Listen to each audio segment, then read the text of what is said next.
In the dance of light and shadow on screen, there's a secret weapon filmmakers often employ hidden in plain sight. It's not just about illuminating a scene, it's about grounding it, giving it life and texture.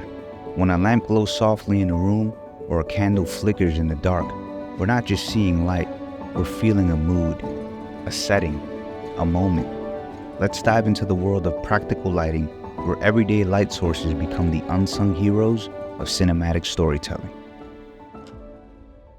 Practical lighting refers to any light source that's visible within the scene itself, like lamps, streetlights, or even candles. Instead of being hidden from the viewer, these lights are both part of the set design and used to illuminate the scene.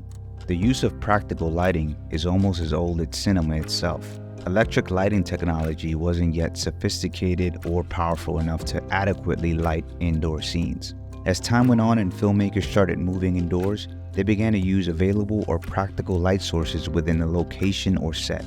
By the 1920s, film lighting had evolved with the use of more powerful and controlled artificial light sources. But practicals, they remained a staple for creating atmosphere, realism, or motivating other light sources within a scene. It's worth noting that as film stocks became more sensitive and as lighting technology improved, the flexibility and use of practicals in cinema expanded. This evolution allowed for more varied lighting designs, with filmmakers like Stanley Kubrick and Barry Lyndon famously using practicals like candles as primary light sources for certain scenes. The most common practicals you may see in movies today range anywhere from chandeliers to streetlights, desk lamps, to candles, and even TV screens. With all the advances in tech and all the great lighting from low budget to high end available to most filmmakers, what are the real reasons for practical lighting in films today? Well, I mentioned that earlier, but if you weren't paying attention, cool, we're gonna dive a bit deeper. One of the reasons why practicals play a role in film is to enhance the realism and the immersion. We mentioned the OG Stanley Kubrick earlier. His film Barry Lyndon is famous for its scenes lit only by candles, replicating the actual light sources of that period.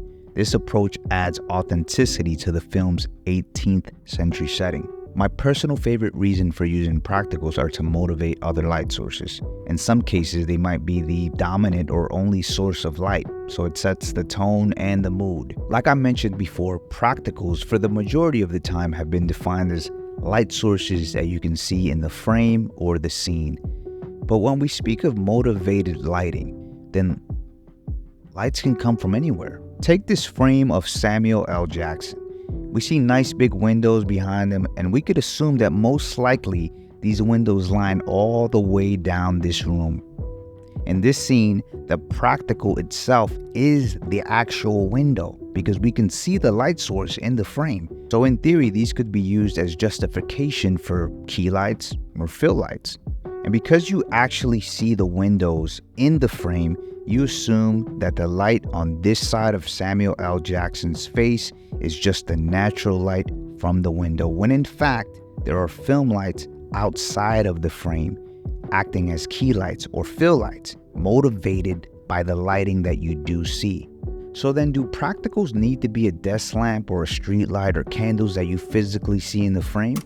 Raj, why don't you say what practical lights are? It's hard to know that definition, really, because, it's like any light that is really, any light source that looks like it's light in the set, I guess, is a practical light. I mean, you could say it was, you usually refer to kind of table lights or, tungsten lights or fluorescent lights or something that have been put in that are normally artificial lights. But I mean, practical lights, you could also say daylight is a practical light source. And so, that then relates to the windows and size of windows and where they are. And but a lot of times when I think of practical lighting, I think about an object that's in the frame that's also giving light out. Yeah, so therefore it would be a lamp on a table. Yeah, but it could equally be the window. Yeah. I mean, if you're using practical light sources, you could say, people usually refer to the idea that you're not using film lights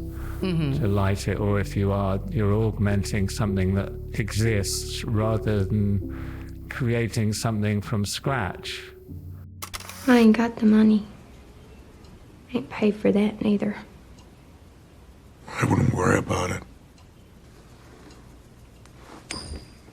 In No Country for Old Men, Roger Deakins has practicals all over the place. Here's an example of a desk light acting as our key light and setting the tone for this entire scene. And this actually brings me to my next point. Practicals can enhance the atmosphere.